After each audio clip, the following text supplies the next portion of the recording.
Okay. So in the interest of time, I will get started. So when we first were talking about stakeholders and corporate governance, it was quite interesting. I think when I was speaking with Pung that it came up that we should talk about employees and stakeholders in corporate governance. I was originally maybe a little bit skeptical about this, to tell you the truth. The reason I was skeptical is, to me, it seemed like a bit of a dated issue in a way. I hadn't thought about it for some time. But I think I've been proven wrong, because when we had the pre-discussion before we came here on the panel, actually some extremely interesting issues I think came up. And so what I want to do is I'm just going to lay out for about maybe 5 minutes or so, just a framing of the idea of employees and corporate governance from a stakeholder perspective. And then I'll invite each one of the panel members to just briefly say who they are, so our audience, when it's recorded online, can get a proper introduction to everyone. And then they'll give you their perspective from their chosen jurisdiction, not on every point that I raise, but at least on one or maybe two of the issues that I bring up, which they find interesting in their own jurisdictions.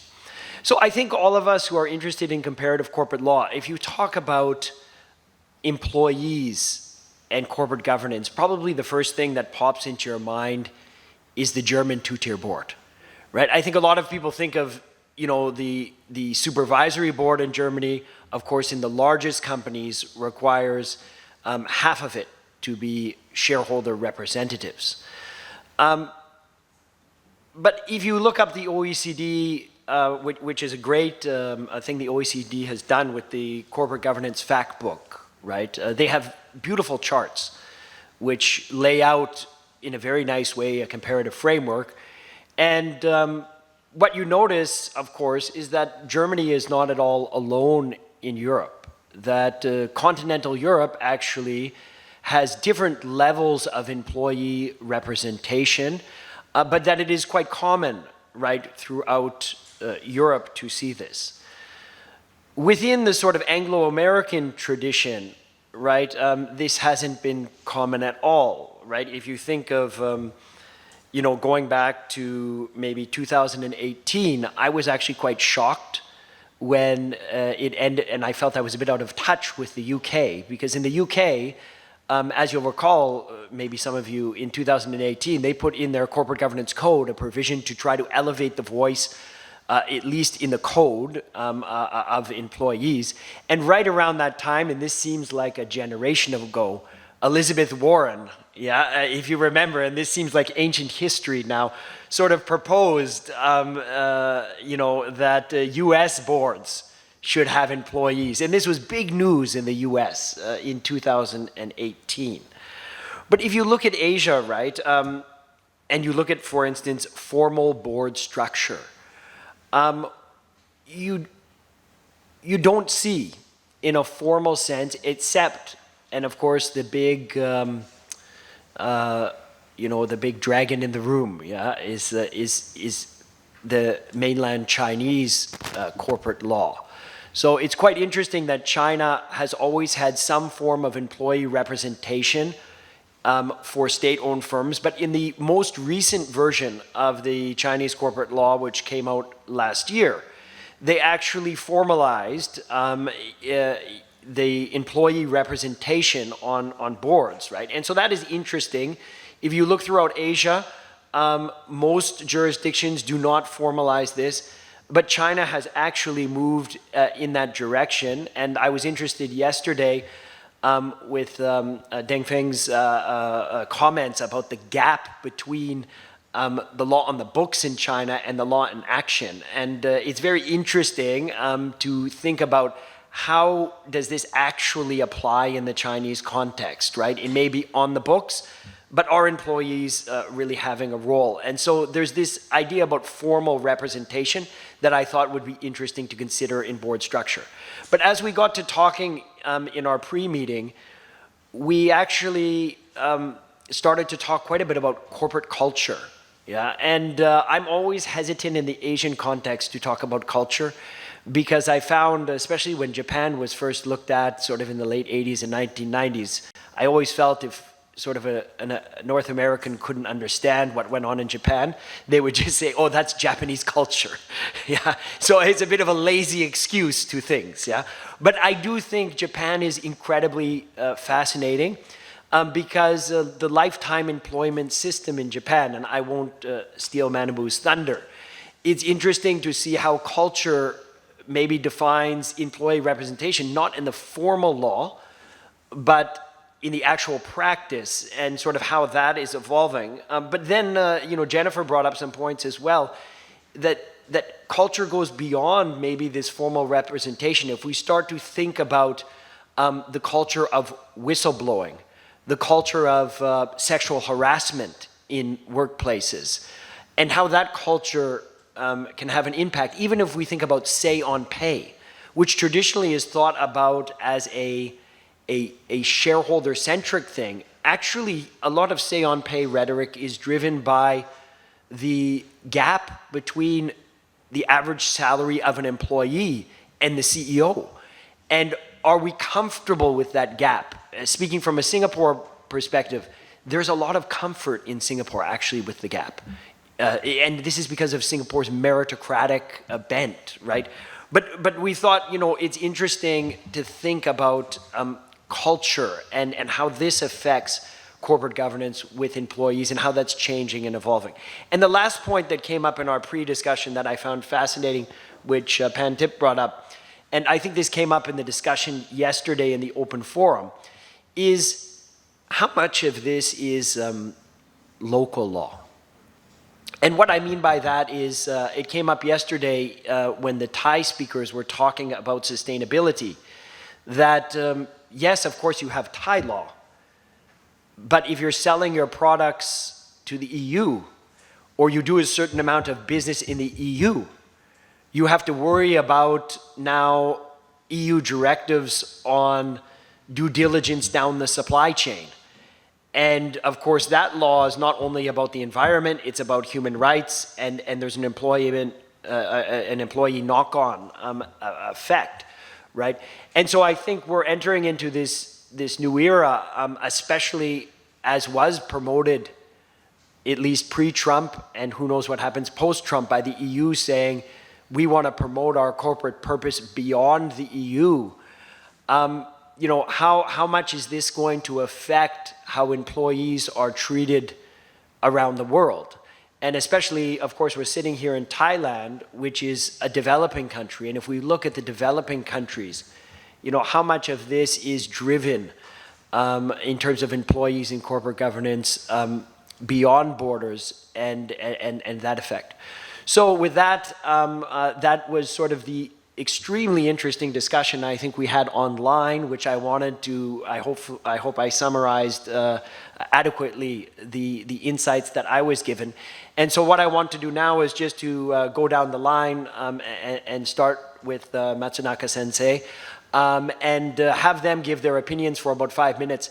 And as we're speaking, of course, we're going to stop with enough time to have at least, I hope, a 15-minute discussion among the group and questions. So please prepare your questions and think about any thoughts from your own jurisdictions that you may have about this fascinating issue of employee and stakeholder governance in Asia. So with that, I pass it over to Manabu.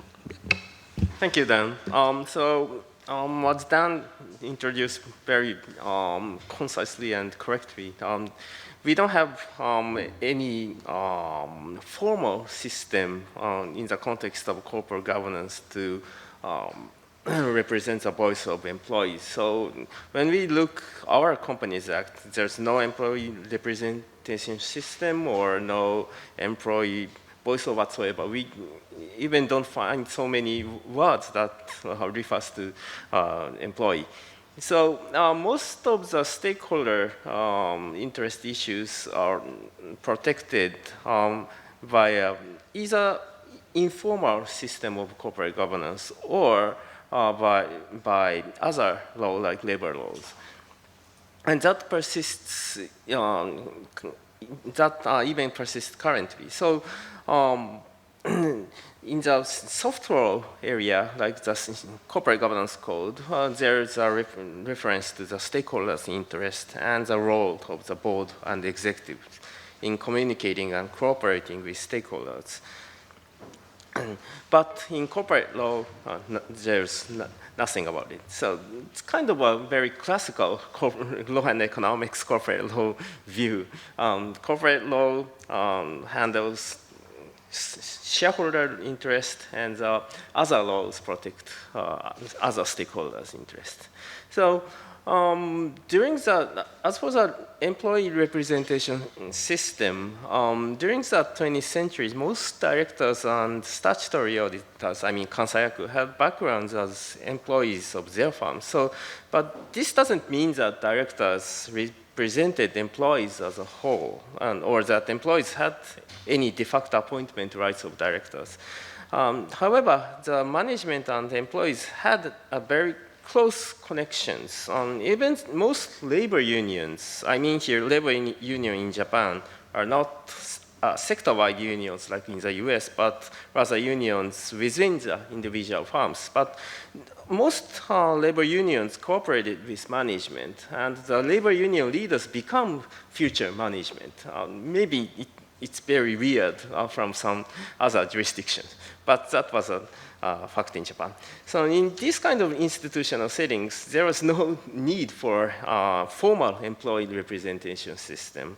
Of course, over these 2 decades, employee management or worker capital relationships have changed, but we have not seen any serious discussions toward creating an employee representation system.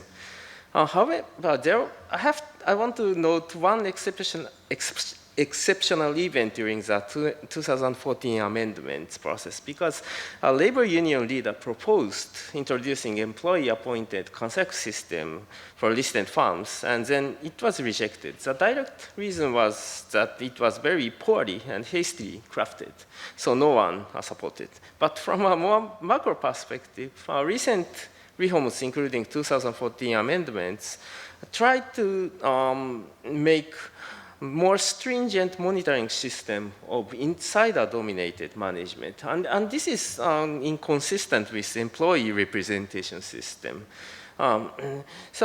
This is, I think, a very exceptional event during within Japanese corporate law history.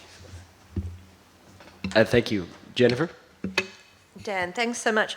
I think it is absolutely fair to say that in traditional US, UK or Anglo-American corporate law, employees have been viewed as outsiders. And that is both in terms of protection of their interests, and it is also in terms of participation rights, which I think are quite, two quite distinct things. I want to talk a little bit about some recent developments in Australia in this regard. Australia does not have a statutory provision like the UK provision, Section 172, which says that the directors should look at the interests of a whole range of stakeholders.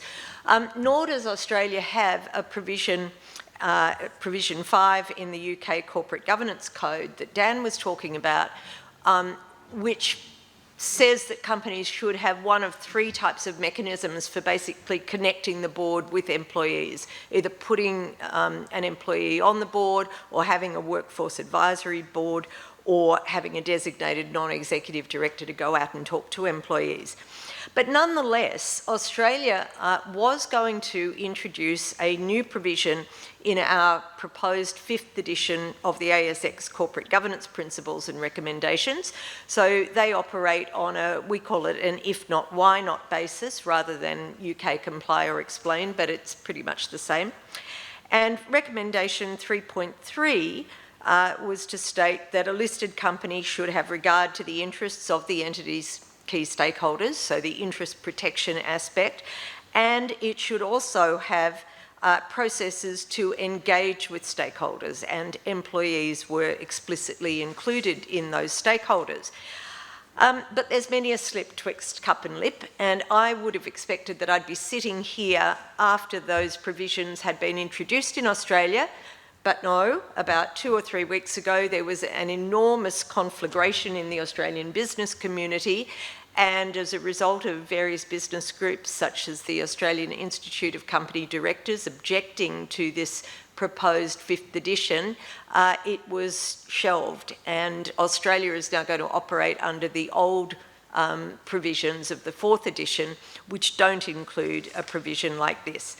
But it was suggested to me actually recently in a meeting with some company lawyers that because Australia's institutional investors were very strongly in favour of the 5th edition going into practice, that some companies might operate according to its principles, even though it is now out of the game.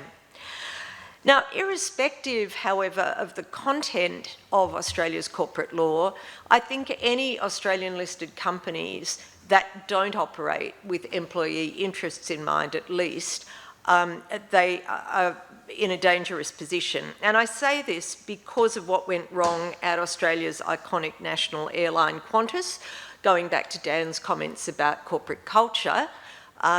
I flew Qantas to get here to Bangkok, but I did take my luggage on board with me because part of their culture was to lose passengers' luggage. Didn't want that to happen to me. So on the surface, Qantas had all the good corporate governance bells and whistles in place, but it really did have, a couple of years ago, a very flawed corporate culture, or so it was found to have a flawed corporate culture by a governance review report that was released in August 2024. And that report said that Qantas was really going to have to rebuild trust with specified stakeholders, which included its employees and also its customers. Now, in relation to the customers, Qantas was reviled because they had sold a lot of tickets to flights that it had already been decided would be cancelled, so-called ghost flights, and Qantas had to pay a $100 million penalty for that as a result of a federal court ruling.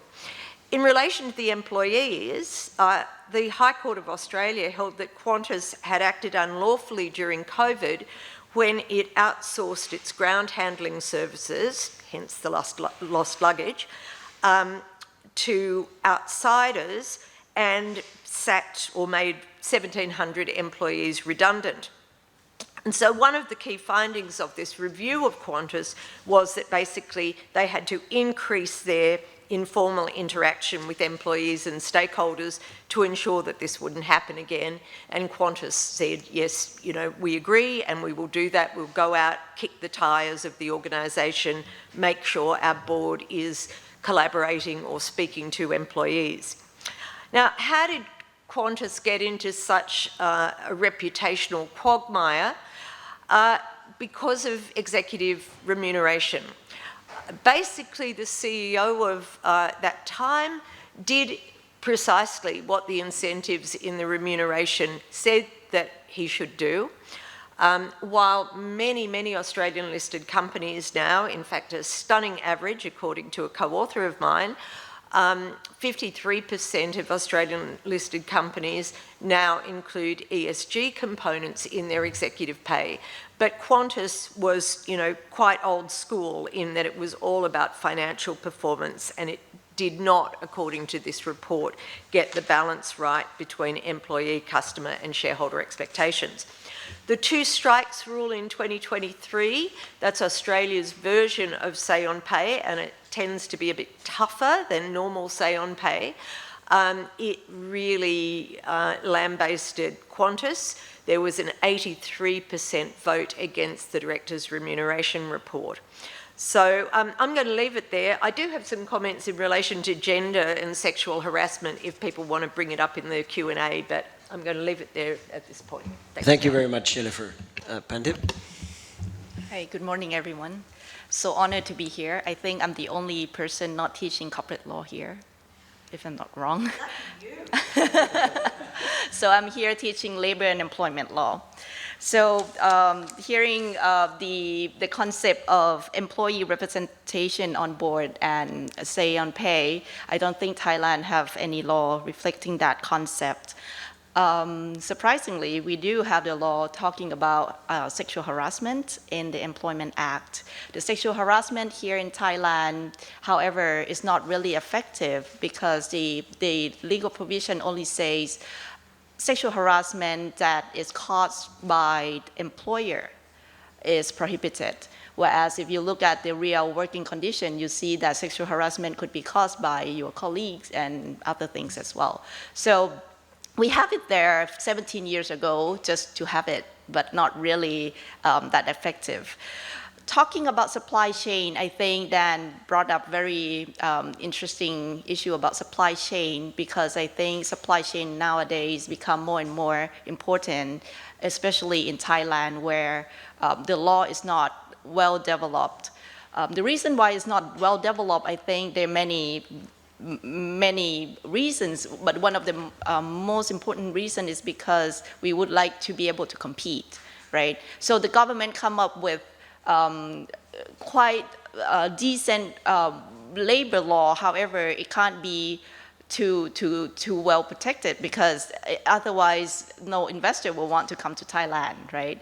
So nowadays, I think global economy, because of this concern, companies can move around easily. That's why they're trying to come up with some laws or international standards which make sure that every country are playing in a fair playing field. So in Thailand, I was involved in one of the labor investigation case last year, and it was so surprising to see that even though the national law says there's no legal violation, however, the NGO or the monitoring body said, however, according to the international standard, this is not okay. So the company will have to follow something that is not even the national law anymore. I think maybe in 5 years, 10 years, we will not be sitting here talking about what the law say in your country anymore, but instead we might come here and say, okay, what should be the international standard? What should be the standard that we all accept? Before I end my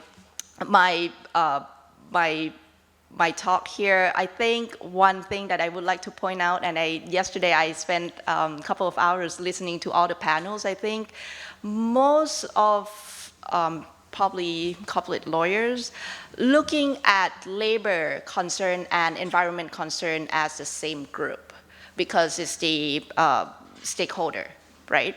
However, if you really look at it, it's not really, you should not treat this, to me at least, as the same concern. Yesterday, Professor Lin illustrated a very, very good example of a person playing golf where you put one foot 90% on left foot and 10% on right foot. One foot represents stakeholder, whereas another foot represents the shareholder. However, if you look at labor, it's not win-lose situation or win-lose scenario where if the employee can bargain more, it doesn't mean that they earn more, they get more. Don't forget one thing, if the employee win the game in bargaining, getting a lot more pay, it doesn't mean that it will be good for employee, because at the end of the day, the employer might not be able to run the business. It might suffer, and at the end, the employer will either have to close down the business or move somewhere else. So at the end of the day, it would not be good for employee. And because of this dynamic, I think it's hard for us to try to come up with a good solution.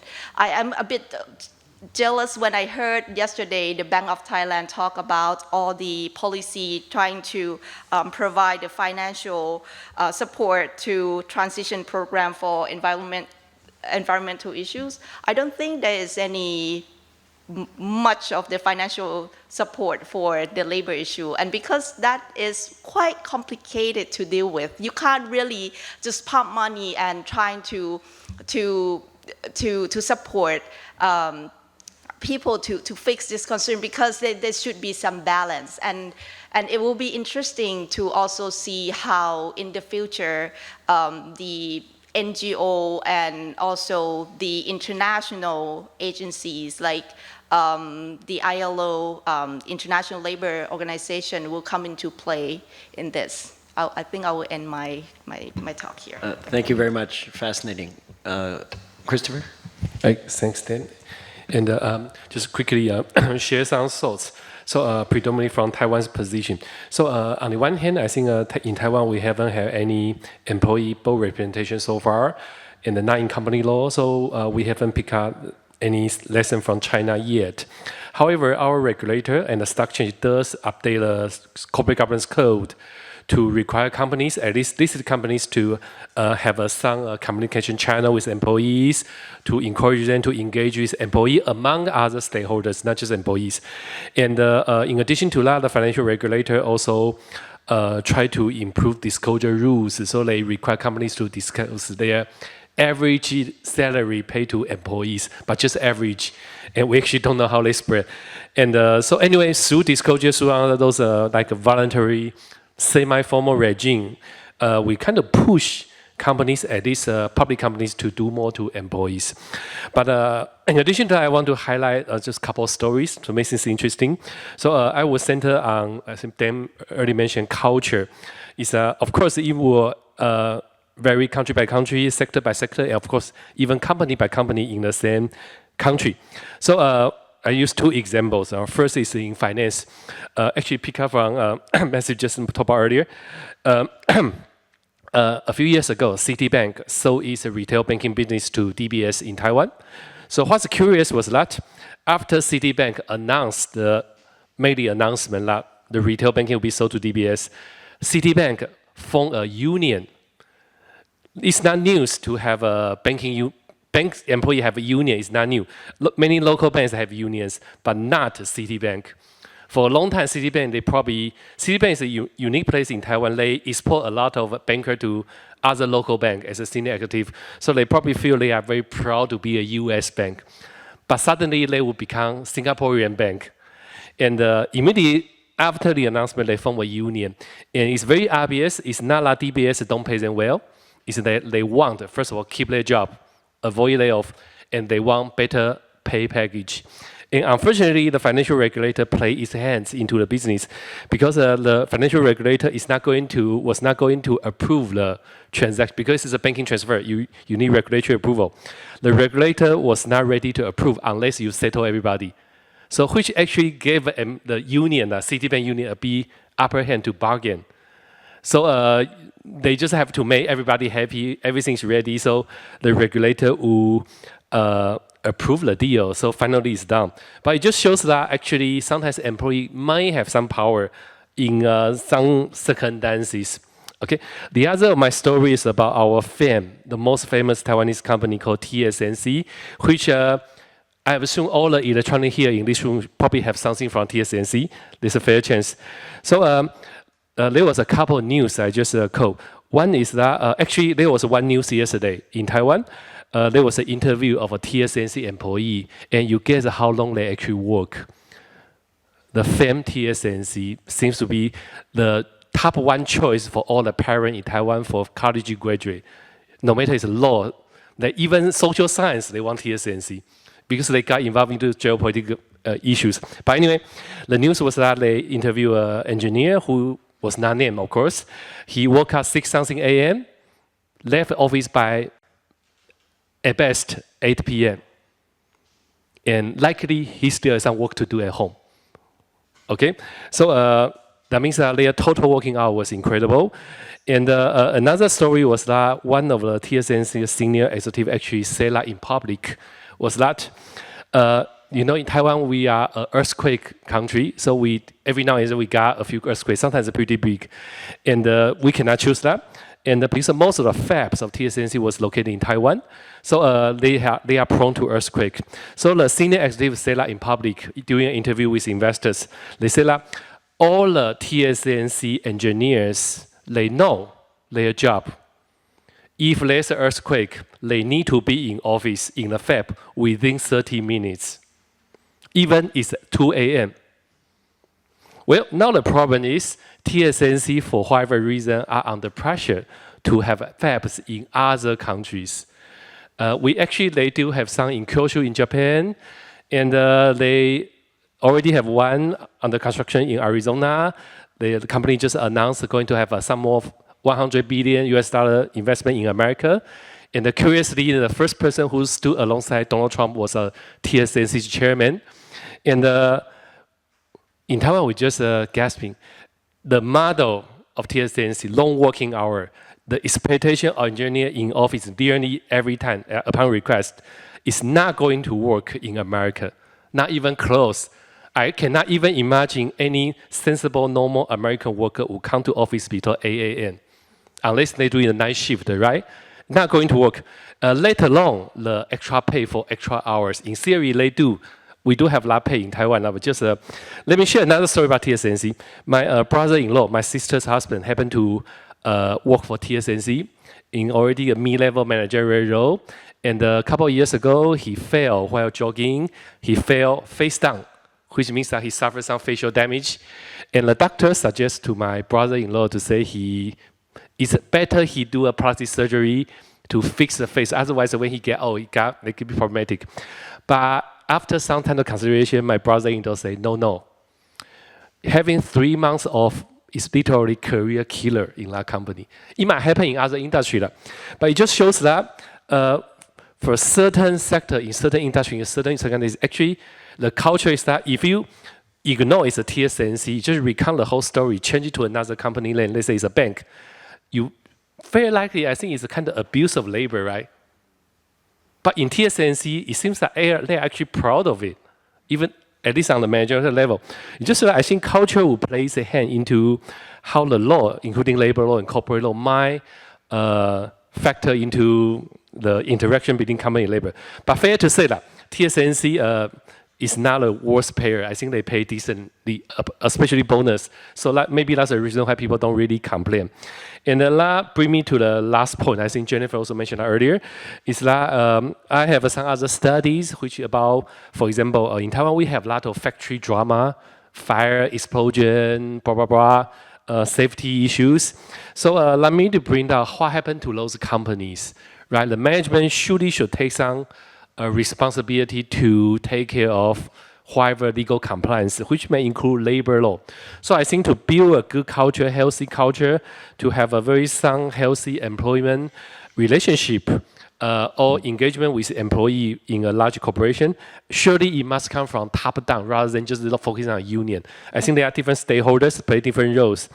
And no matter it's about pay, working condition, sexual harassment, management style, I think in the end of the day, governance or corporate governance broadly can be seen as a regulatory tool to complement other more direct regulatory option. So that will be the thing I want to share right now. So back to Dan. So thank you very much. We have about 15 minutes left, and I'm going to do something a bit unplanned and unscripted, which is I would like to ask each one of the panel members sort of a quick follow-up question. And then maybe to get the crowd involved, there are some questions I have about China and Singapore. And I know we have great Chinese and Singapore experts here, so I will ask those questions. And then if people could chime in with their own. I will just state my questions quickly, and then if you could limit your response to being quite short. But for Manabu, I recall you mentioning, obviously lifetime employee system. I agree with you. It doesn't result in the same sort of representation that you get, say, in a German system. And maybe this is lived out best by the fact that, in Japan you have, karoshi, and you have all of these. It's not known to be a forgiving, lazy workplace. You know, what Christopher says about culture is very true in Japan. And, you know, I think with the change of lifetime employment, you've had a change in who those lifetime employees are, I think, in Japan. And, you know, I was wondering if you could say a word about that in your response. You know, it seems that lifetime employment is in some ways dying in Japan, but still the core are these lifetime employees. But I get the sense they're a different type of lifetime employee than they were in the past. Yeah. For Jennifer, it was interesting you talk about say-on pay, because say-on pay was very popular, I think, in the West, but in Asia, there's not many jurisdictions that have put in a true say on executive pay. And it's curious why not, right? You know, I mentioned with Singapore, I think there's a comfort in Singapore, although it's maybe spoken or unspoken, that yes, executives make a lot more than the average worker, but that's maybe sort of the way it should be. I think there's been some more tension, maybe recently, about that gap. But in Australia, is this stricter say on pay, is this driven through employee focus on this wage gap, or is this driven by shareholders saying, we think that the executives are getting too much and we want more dividends paid out? For Panthip, I think what you said, it's so nice to have somebody who doesn't teach corporate law in the group, because when you said it doesn't make sense to include environment with employee rights, this whole term ESG, which became very popular in corporate law, I think has been picked apart. But I still think people in corporate law, like in the European directive, they lump in environment, employees, human rights, and in the stewardship codes, it's done the same way because of this idea of non-shareholder stakeholders. And I think we need to really re-examine this. But the targeted question I have for you is, you know, there's going to be a pushback in this Trump era against what the Europeans have done and sort of developed countries developing aggressive standards to protect stakeholders. And would you see that from a labor law person as a bad thing? Do you see it as a good thing that Europe is dictating a higher standard? Or do you see this as problematic, that Thailand's forced to comply at its level of development with some European standard, which may, you know, cause Thai companies to, go out of business, of course, to become uncompetitive. And maybe this business will shift back to Europe. And would that be good for Thailand? So I'm curious from a sort of labor perspective, you know, how you view this. And Chris, I'll ask you the same question I asked Andrew yesterday. I'm so happy you brought up TSMC because it's sort of this crown jewel. You know, how much of this is TSMC in that, you know, TSMC is the crown jewel of Taiwan. But this idea of culture, you know, workplace culture, does this extend well beyond TSMC? In Japan, for instance, the work culture is not just about the big Japanese. This is all through Japan, right? It's even, I see university professors going to many meetings and doing many things. There is a certain culture that is very difficult, right?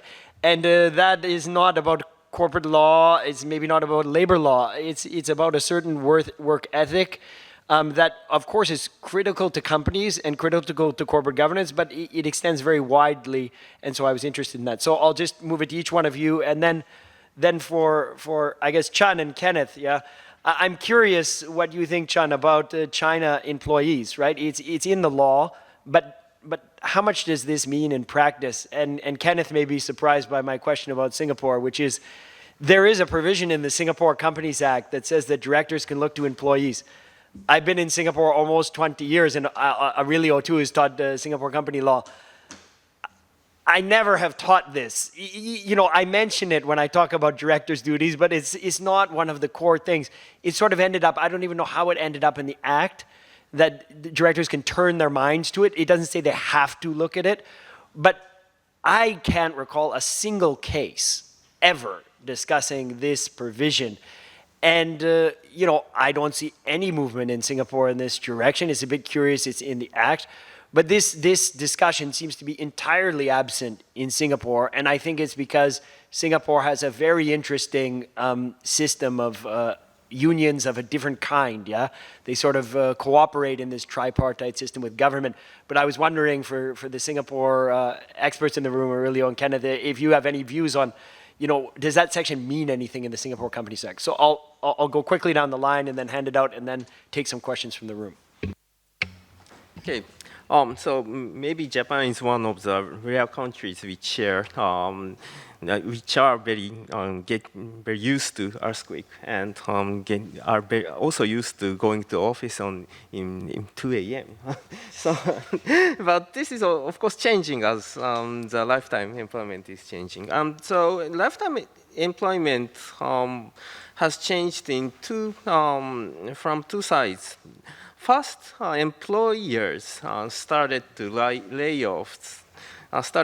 So first employers started betraying employees in some sense. So, and employees watched that. So they don't trust employers anymore. And nowadays, there are the labor market is more fluid and employees have more options. So here, employees are not have options.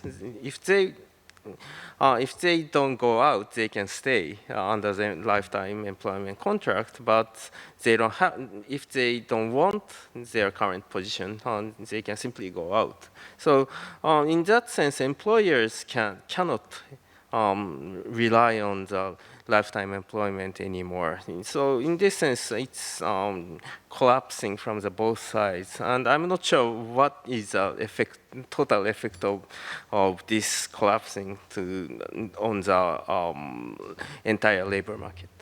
Thank you. Jennifer? Thanks, Dan. So Australia's version of say on pay, the 2 strikes rule, basically, it means that if there is a 25% or more no vote from shareholders in relation to the director's remuneration report for 2 consecutive years, then the shareholders can call another meeting at which they can consider whether to remove the entire board. That never happens, that final step. But what it does do is it hangs like a sword of Damocles over the company. Are we going to get a second strike? Are we going to be in the financial review? So it's a very powerful tool for institutional investors because they can basically say, either things need to change or you're going to get a second strike. So the example I gave you of Qantas, 2023, Qantas had an 83% no vote. The following year, the CEO stood down, the chair stood down, they hired a woman CEO who said it's totally, under new management, and they got an 80% positive vote on the say on pay. So it gives them a powerful tool to say we want a complete turnaround. Dan's point about, well, what drives it? Is it kind of shareholder, the CEOs are earning too much?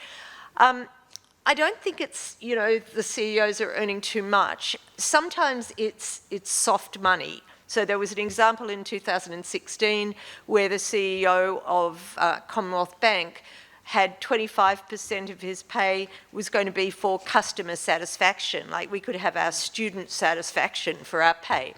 The institutional investors did not like that. They thought that was money for jam. And so I think more often it's being used when there's a scandal or corporate reputational harm. Thank you. Panthip? I wish I have like 1 hour to talk about this. Dan, not that I say that labor concerns should not be part of ESG. I agree that it should be part of ESG. However, I think because labor concerns, it involves like very complex dynamic. So what I'm saying is that I think it is hard to treat this issue, and it's more likely that labor will not push that hard to get their rights, and at the end of the day, it's more likely to race to bottom. To answer your question about higher standard, I think there's good thing about it and there's bad thing about it. One good thing is that, especially in Thailand, where we only have 3% of people working in Thailand are a member of union, very surprising, one of the lowest in the world. Only 3%. So in this kind of country, it's good because, people are not going to bargain anyway, right? And if you're waiting for them to bargain, then you will not see any change. But bad thing is that if you allowed these standards to take over the decision of the government, especially in Thailand, I think this kind of thing might be abused by a powerful country.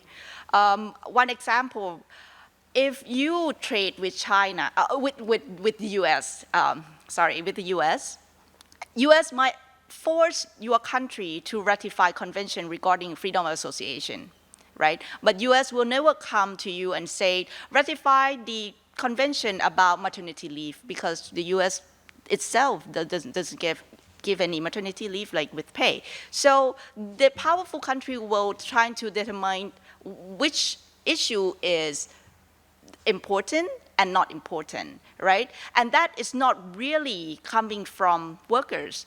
In other words, the worker voice will, slowly, getting less important, whereas the international level will taking over this. And I think this might be not good for, democratic process in Thailand. Fascinating. Thank you. Christopher. Okay, thanks. Just quickly, in terms of culture in Taiwan, I think TSMC, I think, is not that unique. I think certain features are common in Taiwan, like long working hours. The management style tend to be more top-down, authoritarian. I think it's common in probably most of the Taiwanese companies. But in a way, I think it's common, but it's just that TSMC has more reputation value to that. So people may buy more into that, or they probably pay a bit better. Okay, but I just at one point, we Taiwanese as a feature. So we are pretty good in making things, but our entrepreneur, I think, has a one unparalleled skill to many other people. Is that we Taiwanese are very good at cutting costs. We are not necessarily good in adding value, but we are certainly very good at cutting costs, which means that usually the first group to suffer is usually employee, which quite often the case. It's very unfortunate. But I want to respond a little bit to Dan's question to about employee and environment. So I was writing another paper. I actually realized when we talk about ESG, apparently everybody knows that there are too many goals. But it's just that if the pursuance of a certain goal means that you need to shut down a factory, actually, in the end of the day, it's actually employee question. And it's just more than just a labor law. There could be wider repercussions. Then I think that may be something we may have to rethink over again in the future. So back to Dan. So now I will do something odd, but I call on Chen and maybe Kenneth. Yeah.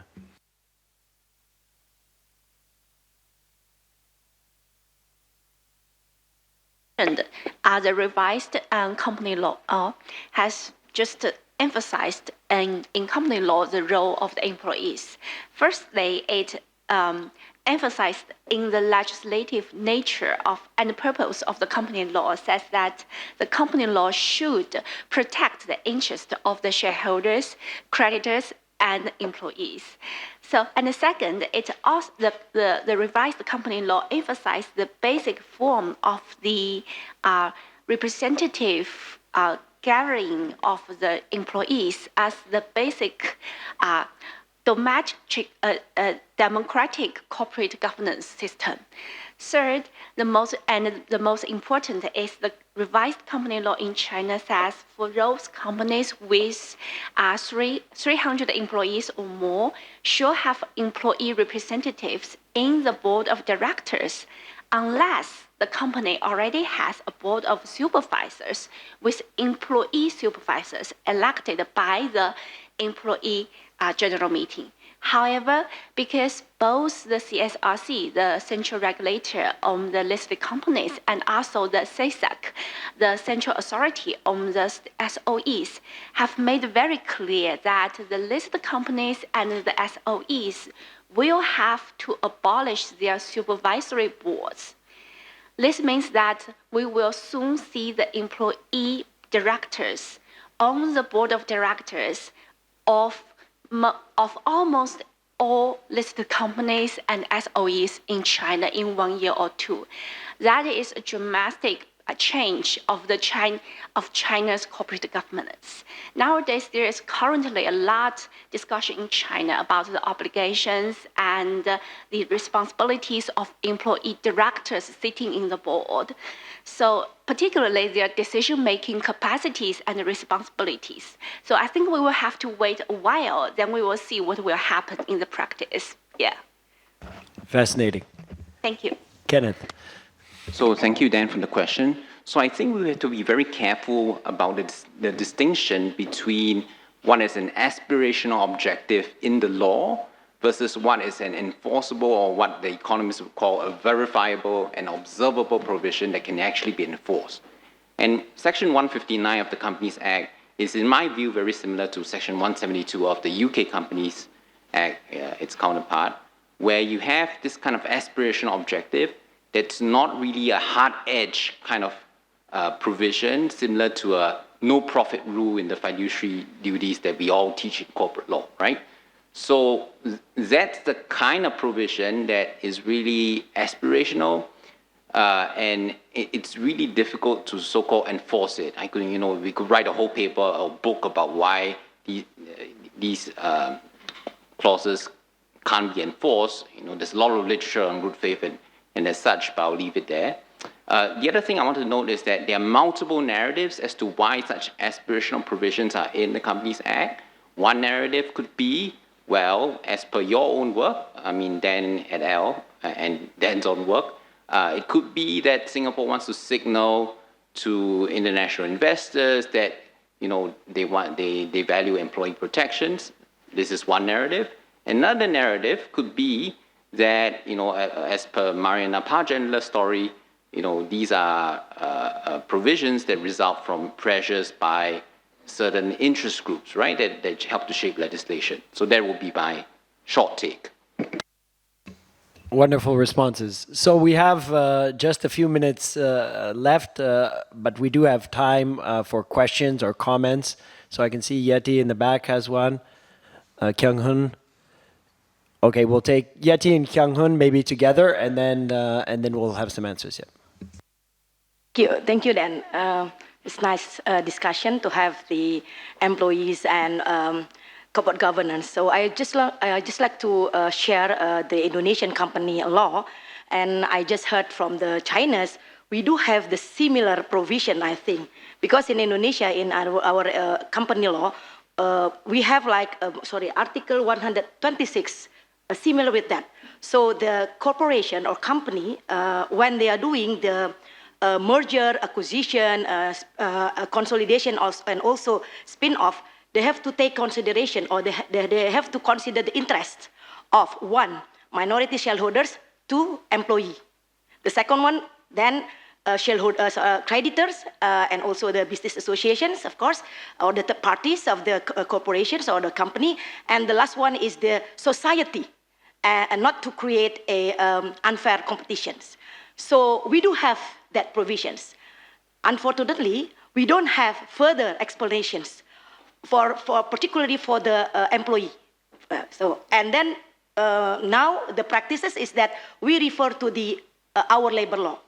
Now, so for my understanding, as long as the separation package, in the, for example, merger proposal or acquisition proposals, sufficient enough to meet the minimum standard of our labor law, there will be no, chaos when the company doing this. But we do have that kind of, provisions, and so far, as long as the corporate actions taken place, and they do consider this separation package to the employees. And everything will be fine. Thank you. That's all. Thank you for that. Kyung-hun. Okay.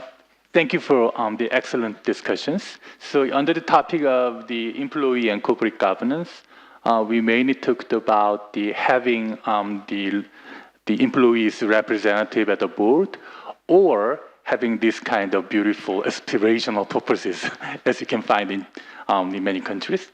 But I would like to point out that there may be another system or regime.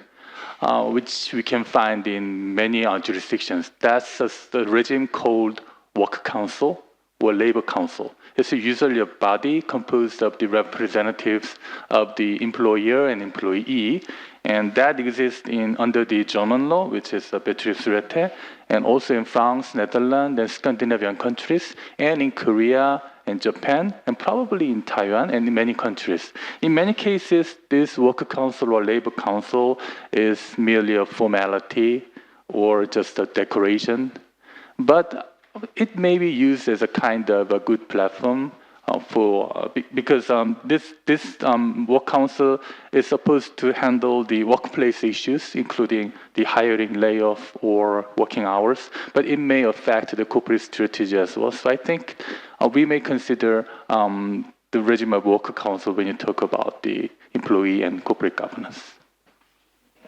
Thank you so much. I wish we had more time, but we're well out of time. I just to sum up, this is what I love about this meeting. Hearing about Indonesia, Korea, China, and I think this idea of employees and corporate governance. For a while, it was, as I said at the start, a hot issue, and somehow at least in my mind, it sort of went away. But it's interesting, especially China being the second largest country in the world, moving in this direction. And I think it's definitely something that there needs to be a lot more thought on, especially in developing countries like Thailand, and getting interdisciplinary perspectives on this, I think, is critical. So I want to thank the panel, thank all of you for your enthusiastic comments. We are behind schedule, so I will shorten the break. And so let's come back at 11:25. For the next session. Thank you.